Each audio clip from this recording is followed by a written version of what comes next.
Play school में घिनौनी वारदात सामने आई है। नोएडा की यह खबर है।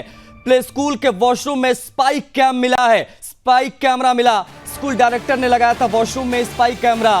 स्कूल वॉशरूम के बल्ब में लगा था स्पाइक कैमरा। स्पाइक कैमरे की जानकारी गार्ड और अन्य स्टाफ को नहीं थी। पुलिस ने स्कूल के डायरेक्टर को गिरफ्तार कर लिया है। ये बड़ी खबर है इस वक्त की। महिला टीचर की शिकायत पर पुलिस ने स्कूल के डायरेक्टर को दबोच लिया है, गिरफ्तार कर लिया है। पुलिस ने हिडन कैमरा भी बरामद किया है। बताया यह भी गया कि पहले भी उस वॉशरूम में कुछ कैमरे के टुकड़े इत्यादि दिखाई दिए थे।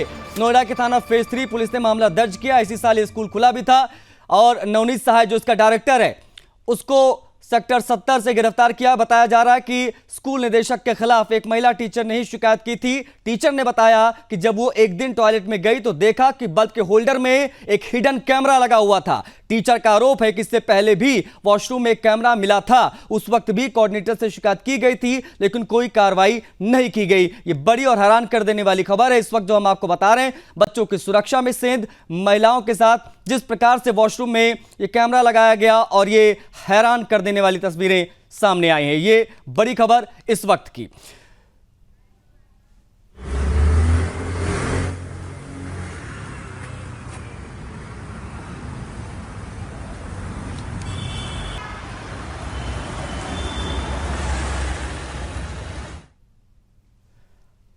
सृजन शुक्ला हमारे संवाददाता सीधा नोएडा से कनेक्ट हो रहे हैं, उनका रुख करेंगे। सबसे पहले सृजन, किस प्रकार की तस्वीरें वहां से निकलकर सामने आई जब पता चला कि स्कूल का डायरेक्टर एक गंदी हरकत कर रहा था, घिनौनी वारदात को अंजाम देने की फिराक में था? किस प्रकार से मामला पूरा पकड़ में आया, क्या कार्रवाई हुई, बताइए क्या अपडेट्स है?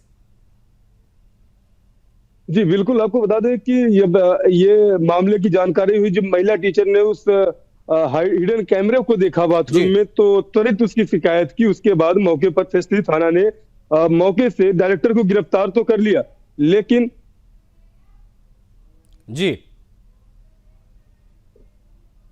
डायरेक्टर गिरफ्तार कर लिया, पूछताछ भी जारी है। लेकिन आपको बता दें कि ये नोएडा में कोई पहला मामला नहीं है। लगातार ऐसे घिनौने कृत्य एक शिक्षा के मंदिर में होते जा रहे हैं। इसके पहले कैम्ब्रिज में हुआ था, एक बच्ची के साथ डिजिटल रेप हुआ था। उसके बाद जगह जगह इस तरह से गौतम बुद्ध नगर में शिक्षा के मंदिरों में इस तरह से घिनौने कृत्य किया जा रहा है। उसके बाद अगर विद्यालय प्रबंधन से पूछने का प्रयास करिए, बातचीत करने का प्रयास करिए, तो बिल्कुल भी बात नहीं किया जाता है। बिल्कुल भी बदसलूकी तरीके से वहां पर ट्रीट करते हैं। ना तो अंदर जाने दिया जाता है मीडिया को, ना तो कुछ करने दिया जाता है। लगातार ऐसे विद्यालयों से लगातार मामले सामने आ रहे हैं। हालांकि पुलिस ने डायरेक्टर को हिरासत में लेकर आगे की पूछताछ कर रही है। पूछताछ करने के बाद प्रेस कॉन्फ्रेंस के जरिए सारी जानकारी जो है बता देगी। ये जो महिला टीचर थी, क्या किसी और महिला टीचर ने भी कभी देखा क्या किस प्रकार की चीजें? मामला सबसे पहली बात संदिग्ध कब नजर आया? क्या लाइव स्ट्रीमिंग देखता था ये डायरेक्टर?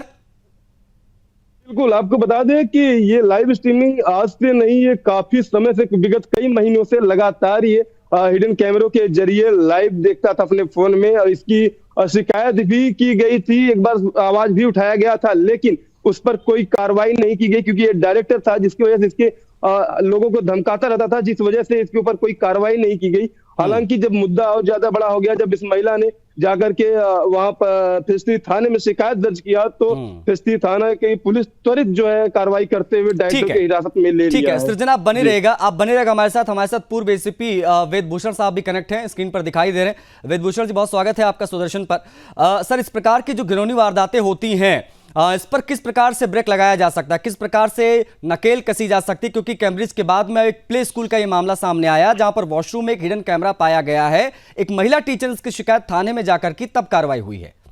वेद भूषण जी, देखिए आशीष जी, दिल्ली, नोएडा, गुड़गांव, जितने भी हमारे शहर के एडजॉइनिंग बड़े बड़े शहर हैं, गाजियाबाद है, वहां पर तमाम माता पिता नौकरी करते हैं। सभी अपने बच्चों को डे केयर में भेजते हैं या दूसरी इस तरह की संस्थाओं में भेजते हैं जहां उनका बच्चा सुरक्षित रहे।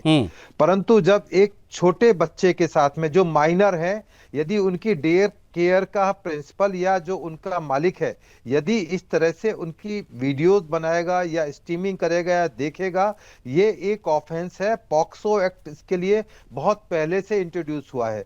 अभी 1 जुलाई 2024 को भारत में नए कानून बनाए गए हैं जिनका नाम है भारतीय न्याय संहिता। उसमें बच्चे की उम्र स्पेसिफाइड की गई है। यदि 16 साल से बच्चे की उम्र कम है, उसके साथ किसी भी तरह की यौन बात करना, यौन उसकी पिक्चर देखना, इवन मोबाइल के अंदर उसकी पिक्चर होना, वीडियो होना भी ऑफेंस है। आप देखना तो दूर की बात है, यदि किसी के मोबाइल में ये पाया जाए कि उसके मोबाइल के अंदर किसी छोटे बच्चे की न्यूड वीडियोस हैं, पिक्चर्स हैं, तो वो अपने आप में ही एक ऑफेंस है। और फिर जहां पर इस तरह के डे केयर सेंटर बने हुए हों, उसमें यदि इस तरह की बाथरूम के अंदर, पहले इस तरह देखा जाता था दिल्ली बड़े शहरों के अंदर कि जहां पर चेंजिंग रूम्स होते थे गर्ल्स के अंदर, वहां पर शॉपकीपर्स या शोरूम के ओनर्स जो है बदनीयती से, गंदी नीति से उनके ऊपर हिडन कैमरे लगाते थे। कितने ही केस इंडिया में उस पर दर्ज हुए। परंतु ये जो मामला है ये ज्यादा संगीन है,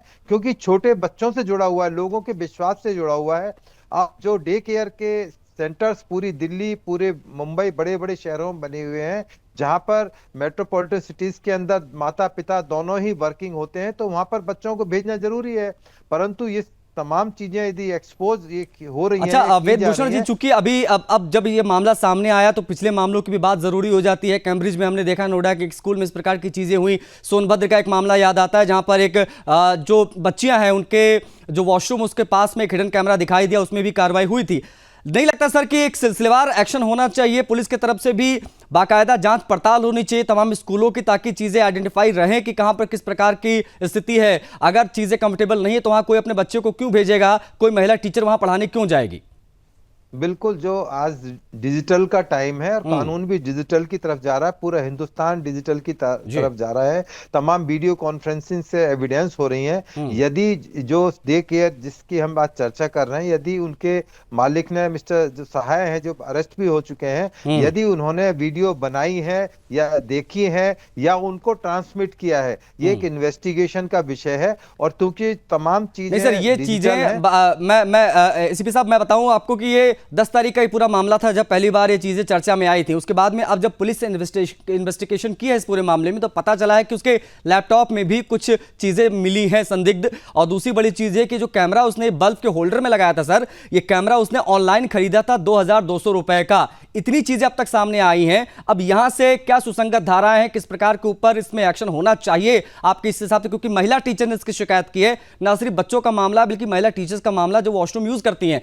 अब इसमें क्या कार्रवाई हो सकती है, कैसे एक बानगी पेश की जा सकती इस डायरेक्टर के ऊपर एक्शन लेकर कि बाकी सभी डायरेक्टर या बाकी इस प्रकार के क्रिमिनल माइंड के लोग वो सचेत हो जाएं? देखिए, इस तरह के केसेज में जो इन्वेस्टिगेशन की जाती है महिला पुलिस ऑफिसर्स के द्वारा की जाती है। सिविल कपड़ों में ही वो बच्चों से पूछताछ कर सकती हैं। अब जो बच्चे इस डे केयर के अंदर रहते हैं, पढ़ते हैं, तो उन बच्चों से भी पूछा जाएगा कि क्या उनके साथ कोई इस तरह की हरकत तो नहीं की गई थी कि जो उन्होंने वॉशरूम में कुछ किया हो, उसके बारे में पूछा गया हो। और जो टीचर्स जिन्होंने शिकायत की है, जो इस केस की कंप्लेनेंट भी शिकायत करता है, उनसे पूछा जाएगा कि क्या और टीचर्स के साथ भी कोई वहां पर यौन उत्पीड़न का मामला आया हो, या नौकरी देने के बहाने से या नौकरी में प्रमोट करने के नाम से या तनख्वाह देने के लिए, और जो किस तरह से उन पर कोई गलत नियत से कोई ऐसी चीजें तो नहीं की गई। तो ये इन्वेस्टिगेशन के बाद बहुत सारी चीजें एक्सपोज इस तरह के मामले में आती हैं। क्योंकि ये मामला अखबार, टीवी में नहीं दिखाया जा सकता, क्योंकि पॉक्सो एक्ट लगा हुआ, माइनर का एक्ट लगा हुआ है। ये बहुत ही कॉन्फिडेंशियल इसका ट्रायल होता है, इन्वेस्टिगेशन भी कॉन्फिडेंशियल होती है। बच्चों का नाम भी उजागर नहीं किया जाता कि जो बच्चे या टीचर जो इसकी शिकायत कर रहे हैं। तो ये तमाम जो कानून बने हुए हैं महिलाओं और बच्चों की सशक्तिकरण के लिए, नारी रक्षा के लिए ही बनाए गए हैं। और तमाम जो सरकार के प्रयत्न है, चाहे उत्तर प्रदेश सरकार है, चाहे वो सेंट्रल सरकार है, उनकी पूरी कोशिश है कि महिलाओं को ज्यादा से ज्यादा कैसे प्रोटेक्शन दिया जाए, बच्चों को कैसे प्रोटेक्शन दिया जाए, बच्चे आगे बढ़ सकें। और खास तौर से जो लड़कियां हैं, बच्चे जो लड़कियां, छोटी उम्र की लड़कियां हैं, वो शिक्षा में कैसे उनको आगे बढ़ाया जाए। क्योंकि उत्तर प्रदेश में अभी भी शिक्षा का जो महिलाओं का स्तर है बहुत नीचे है। लोग डरते हैं अपने बच्चों को गांव से शहर भेजते हुए पढ़ाई के लिए कि कहीं उनकी बच्ची के साथ में कोई रास्ते में या स्कूल के अंदर, कॉलेज के अंदर कोई गलत हरकत ना हो। तो ये एक मैसेज देने की भी कवायद होगी कि उत्तर प्रदेश सरकार, उत्तर प्रदेश पुलिस इसके मामले के अंदर ज्यादा से ज्यादा सख्त एक एक्शन ले, जिससे एक मैसेज जाए तमाम उत्तर प्रदेश में या पूरे देश के अंदर कि यदि इस तरह से बच्चियों के साथ में भी इस तरह आप करोगे तो उसका नुकसान आपको बहुत खतरनाक होने वाला है। एक मैसेज देने की कवायद है और इस मामले में अदालतों का रुख भी बहुत सख्त रहा है। नॉर्मल केस में अदालत सुन के भी राजी नहीं होती, बेल तो छोड़ दीजिए। तो इस तरह जो तमाम प्रक्रियाएं हैं वो अपनाई जाएंगी और स्कूल के जो सहाय जो मालिक बताए जा रहे हैं या उनसे जुड़े हुए और लोग हैं, क्या इसमें और भी लोग उनकी मदद करते थे, क्या कोई स्टाफ का मेंबर उनसे मिला हुआ था, इलेक्ट्रिशियन जिसने वो सीसीटीवी उसमें जो होल्डर के अंदर कैमरा स्पाई कैमरा लगाया है तो किसने लगाया, क्या उन्होंने खुद लगाया, तो तमाम चीजें एक जांच का विषय है। आप देखिए कभी एक अगर संक्षेप में आप रिएक्शन दे पाए वेद भूषण जी, क्योंकि 10 तारीख को जो पहली बार कैमरे के कुछ पार्टिकल्स मिले थे वॉशरूम के अंदर, तब जिस टीचर को मिले थे उसने ले जाकर डायरेक्टर को दिए और जो संबंधित अधिकारी थे उस स्कूल के उनको दिए। उनको ना देने के बजाय अगर सीधा ले जाकर थाने पर दे दिया जाता तो क्या यह माना जाए कि पहले कार्रवाई हो जाती, उस प्रकार की चीजें पहले ही रुक सकती थी? संक्षेप में। टीचर तो एक लेमैन है, उसको ये समझ में आया कि मैं अपने स्कूल के प्रबंधक को ही ये तमाम चीजें दूं जिससे कि उनकी कॉग्निजेंस में लाई जा सके। अब अपने बेडरूम के अंदर तो कोई सीसीटीवी कैमरा या इस तरह की चीजें नहीं लगाता, तो नेचुरली उनका जो रिएक्शन था बिल्कुल जायज था। उन्होंने प्रबंधक को कहा कि इस तरह की चीजें बात। हाँ, लेकिन ये हैरानी की बात है कि उसको भी नहीं पता था कि जिसको वो दे रही है ले जाकर, वो कैमरे के पार्टिकल बता रही कि ये चीजें मिली हैं, वो वही कर रहा है जिसको ये चीजें सौंपी जा रही है। तो ये हैरान कर देता है। बहुत शुक्रिया सर आपका, आप जुड़े, आपने समय दिया। लेकिन ये बड़ी खबर इस वक्त की कि स्कूल के डायरेक्टर की घिनौनी करतूत यहां सामने आई है।